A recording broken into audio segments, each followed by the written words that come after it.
My name is Ruth Duran and I'm a certified life coach. I help business women make more money without working any harder or longer. And one of the things that I help them do is really identify how to really go through the ups and downs of business and how to manage when things happen that we're not expecting in our business. So many people will say that they will not go out into the world and take the action that they want to take because they are afraid that they will fail. I'm here to share with you that how you deal with failure and actually what you identify as failure will determine how consistently you show up in your business, how much action you actually take into your business, and how successful you will be. My mentor, Brooke Castillo, says that the road to success is paved with a ton of failure. And so if you want to be successful, the key is to identify how you want to deal with things that you might perceive as failure and how you're going to recover when things like that happen. The reason that so many people don't have the life and their businesses of their dreams is because they're trying to avoid feeling feelings like failure. They're trying to avoid feeling the uncomfortable emotions like failure. They're afraid that if I go out into the world and put this out there, there's a chance that I will fail. And then how I will feel after that happens. So they don't even start, they don't even try, they don't even put themselves out there. Darren Hardy, one of my other favorite mentors, says that the graveyard is the saddest place in the world, not because of the number of people who died and are buried in the graveyard, but the number of dreams and the number of opportunities that died, that weren't put out into the world because people were not courageous enough and were not willing to feel emotions, the uncomfortable emotions that come with going courageously out into the world. Google defines failure as the omission of expected or required action. Google basically is saying that when we're expecting to do something, when we're expecting something to happen and it does not happen, we can decide what that means. We can decide that we're going to call that failure.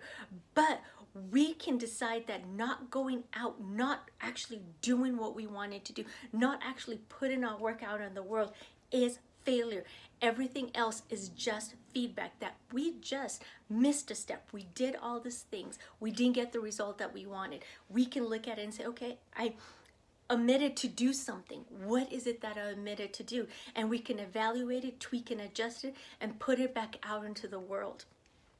And then we can decide, even if we put ourselves out in the world, even if, like Brene Brown says, even we're in the arena getting our ass whooped and it feels uncomfortable and it feels like hell, we can decide how we want to feel about that.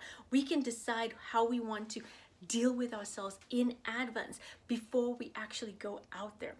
And the thing about it is when we're putting ourselves out in the world and we are trying to avoid doing the things to avoid feeling failure, avoid feeling disappointment, avoid feeling discouraged, avoid feeling any uncomfortable emotion, we are actually in control of what we're trying to avoid because our feelings are driven by all our thoughts. And so if we are feeling these negative emotions, we can decide how we want to tell ourselves a story about them. We can decide how we want to feel about them. Like Brene Brown says, we're in the arena getting our ass whooped. We can decide, you know what, that didn't happen the way we wanted it to happen. Now, what are we going to tell ourselves about this story? And so all our feelings are based on all our thoughts. And we want to see, if we're dreaming big, what do we want to think about the action that we're taking? What do we want to think about how we're showing up in the world? What do we want to tell ourselves on purpose? Because if we're avoiding feeling uncomfortable emotions, we are guaranteeing that we will feel those uncomfortable emotions. For example, if we're afraid of putting ourselves and our work out into the world and hearing, for example, a no, then we are in advance rejecting ourselves and telling ourselves no. So we are guaranteeing that we will hear the no versus we put ourselves out there. There's a 50% chance we will hear the no, but there's also a 50% chance that we will hear the yes. And so we are in control of how we want to think and feel. All our feelings are based on how we think, so we can try to avoid these uncomfortable emotions, but we can guarantee that we can show up because we want to think different thoughts so that we can feel different feelings. Remember, how we think is based on how we choose to think. We can decide what we want to make anything mean. When we decide something, all our feelings have come from that. And so we can decide how we want to think on purpose, in advance, no matter what happens. For example, we can decide to feel proud no matter what happens by how we think and how we show up in the world. For example, one of my last biggest opportunities where I felt so disappointed was I had gone for a big goal, a big dream. I put it out into the world and I was told no. And for a few minutes, I felt so disappointed. And then I reminded myself, I had my own back. I showed up powerfully and courageously. I put myself out in the world. I didn't quite get the result that I wanted, but you know what? I didn't let myself down. And that feeling just made me feel so proud.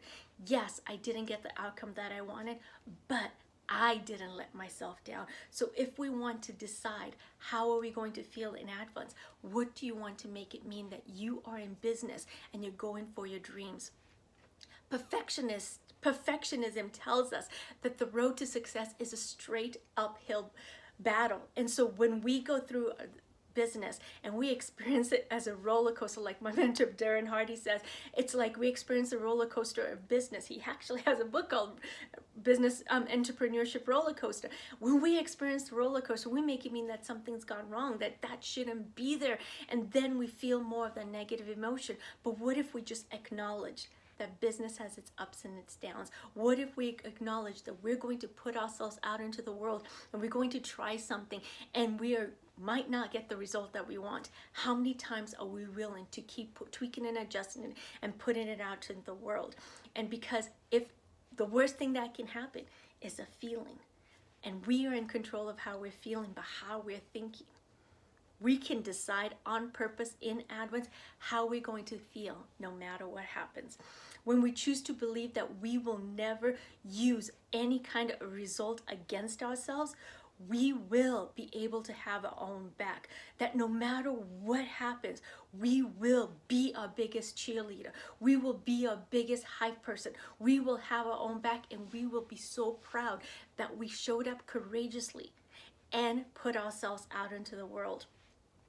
And so we can decide what we will do for ourselves. We will love ourselves through it all. We will honor ourselves through it all. We will have a ton of respect for us who have a dream and went out to the world and put it out there.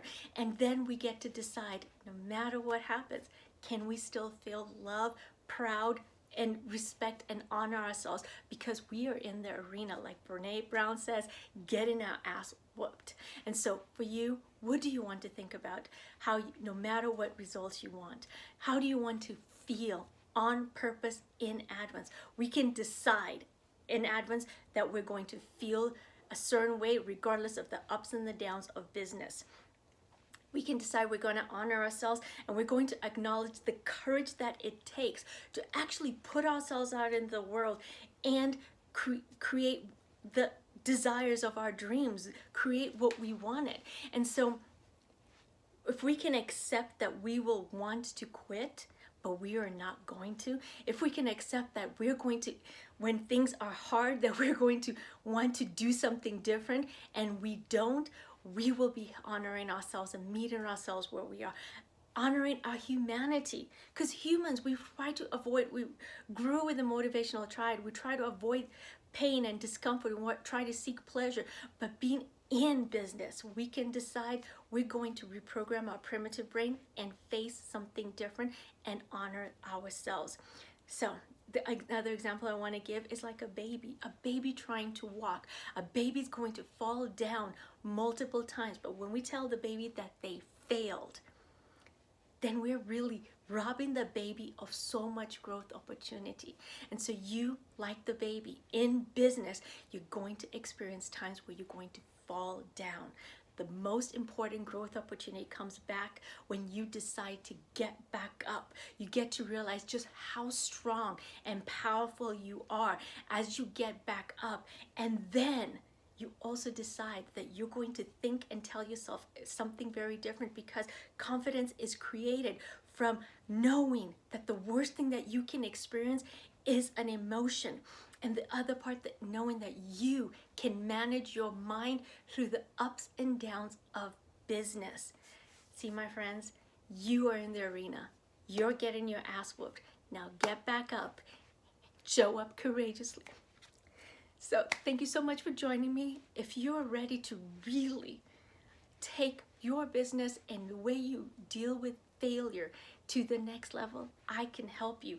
I help business women make more money without working any harder or longer by how they deal with failure in their business and what they make it mean.